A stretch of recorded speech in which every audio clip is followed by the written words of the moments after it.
மனைவி சங்கீதா இருக்க வேண்டிய இடத்துல த்ரிஷா. அழுது கொண்டே கிளம்பி போன சங்கீதா மீண்டும் லண்டன் போயிட்டாங்க. அத பத்தி தான் இந்த வீடியோவுல நம்ம டீட்டெயிலா வந்து பார்க்க போறோம். அதுக்கு முன்னால நம்ம சேனல சப்ஸ்கிரைப் பண்ணாம இருந்தீங்கன்னா, மறக்காம சப்ஸ்கிரைப் பண்ணிக்கங்க. அப்பதான் நம்ம சேனல்ல போடக்கூடிய டெய்லி அப்டேட்ஸ் எல்லாத்தையும் நீங்க உடனுக்குடனே தெரிஞ்சுக்க முடியும். ஒரு விஷயம் சொல்லுவாங்க, உதாரணமும் சொல்லுவாங்க.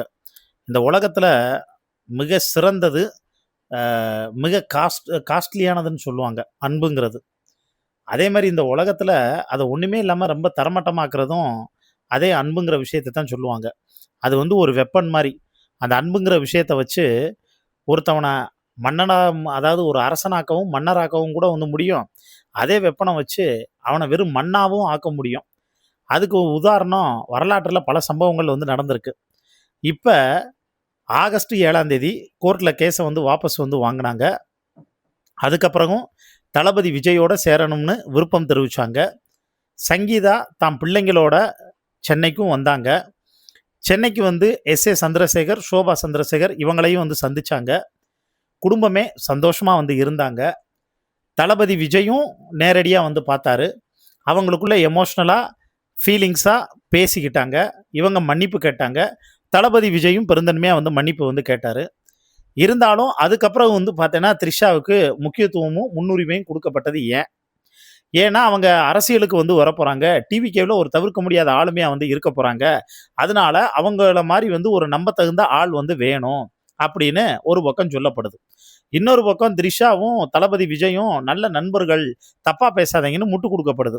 இப்ப என்னன்னா, தளபதி விஜய்க்கு ஏகப்பட்ட நண்பர்கள் இருக்காங்க பக்கத்துல கூட. ஸ்கூல் படிச்ச ஃப்ரெண்ட்ஸ்ல இருந்து எல்லாருமே வந்து இருக்காங்க. அந்த நண்பர்கள் யாரையும் அவரோட குளோஸ் ஃப்ரெண்டு சஞ்சு இவங்கெல்லாம் கூப்பிட்டு முன்வரிசையில வந்து உட்கார வைக்கலையே. புரோட்டோகால் பிரகாரம் அந்த இடத்துல வந்து உட்காரணும்னா, அவங்க வந்து மிகப்பெரிய ஒரு ஒரு உயர்ந்த வந்து இடத்துல வந்து இருக்கணும்னு வந்து வச்சுக்கங்களேன். உயர்ந்த இடத்த கூட வந்து விடுங்க. ஒரு சுதந்திர போராட்ட தியாகியா வந்திருக்கலாம். இல்ல மக்களுக்காக வந்து பார்த்தோன்னா, சேவை செஞ்ச ஒரு சமூக சேவகரா வந்திருக்கலாம். அவங்கள கொண்டு வந்து உட்கார வச்சா, யாரும் எந்த கேள்வியும் வந்து கேட்க போறதில்ல. ஆனா, த்ரிஷாவ வந்து பார்த்தோன்னா, கூப்ட்டு மறுபடியும் வந்து உட்கார வச்சது, இவங்களுக்கு துளி கூட நம்பிக்கை இல்லாம வந்து போயிடுச்சு. இவரு மறுபடியும் திருந்த மாட்டாரு. இதே விஷயத்த தான் ஒரு 5 வருஷத்துக்கு முன்னாடி நம்மகிட்ட வந்து சொன்னாரு. 5, 6 வருஷத்துக்கு முன்னாடி. அதுக்கப்புறம் இன்னும் அவருடைய நெருக்கம் ஜாஸ்தியாச்சு. இப்ப அதே மாரி தான் இந்த நெருக்கம் வந்து ஜாஸ்தியாகிட்டு தான் இருக்கு. அவரு வந்து மாற மாட்டாரு. அவரோட இமேஜ் வந்து டேமேஜ் ஆயிறக்கூடாது. அதுக்காக நம்ப வச்சு நம்மள வந்து பார்த்தேன்னா, கேஸ வந்து வாபஸ் வாங்க வந்து வச்சுட்டாங்க. இப்ப மறுபடியும் அந்த கேஸ நம்ம போய் வந்து குடுத்தாலோ, இல்ல ஏதாச்சும் பண்ணாலோ, மனநிலை பாதிக்கப்பட்டவனு பைத்தியம்னு பட்டம் கட்டினாலும் வந்து கட்டுவாங்க. இதுக்கப்புறம் இங்க நடக்கக்கூடிய கூத்தும், கொடும, அக்கப்போரு இதெல்லாம் வந்து பார்க்கறதுக்கு மனசுலயும் சரி, உடம்புலயும் சரி தெம்பு இல்ல அப்படின்னு எதுவுமே பேசாம, விரக்தியோட உச்சத்துல அவங்க வந்தது எப்படி எல்லாருக்கும் தெரியாம இருந்ததோ, அதே மாரி போனது யாருக்கும் தெரியாம சைலன்ட்டா கிளம்பி வந்து போயிட்டதா ஒரு தகவல் சொல்லப்படுது. இதுல ரொம்ப நேர்மையா, நடுநிலைமையா வந்து அவங்க வீட்ல இருக்கிறது எஸ்.ஏ. சந்திரசேகர் மட்டும் தான். தளபதி விஜய் என்ன பண்ணாலும் அவங்களுக்கு சொம்படிக்கிறது அவங்க அம்மாவுடைய வேல.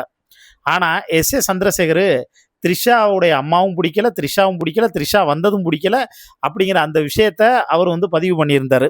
அதுக்கப்புறம் வந்து என்ன ஒண்ணுன்னா, ஒரு கட்டத்துக்கு மேல தோளுக்கு மேல வளர்ந்துட்டா தோழன்னு சொல்லுவாங்க. நம்ம அட்வைஸ் வந்து பண்ணலாம். ஒரு தமிழ்நாட்டோட முதலமைச்சரா, முதல் குடிமகனா, தமிழ்நாட்டுக்கே வந்து முன்னுதாரணமா இருக்க வேண்டிய ஒருத்தவர்கிட்ட போயி, நான் எப்படிங்க வந்து அட்வைஸ் பண்றது?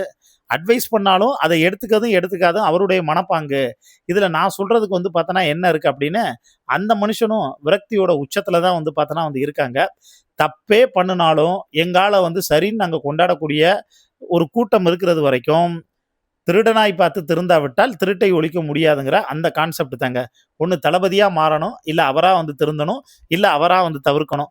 அதுக்கு இடையில இது மாரியான அக்கப்போர்கள் எல்லாமே தொடர்ந்து நடக்கத்தான் செய்யும் மக்களே. இத பத்தி உங்களுக்கு தோணக்கூடிய கருத்துக்கள மறக்காம கீழ இருக்கக்கூடிய கமெண்ட் பாக்ஸ்ல மென்ஷன் பண்ணுங்க.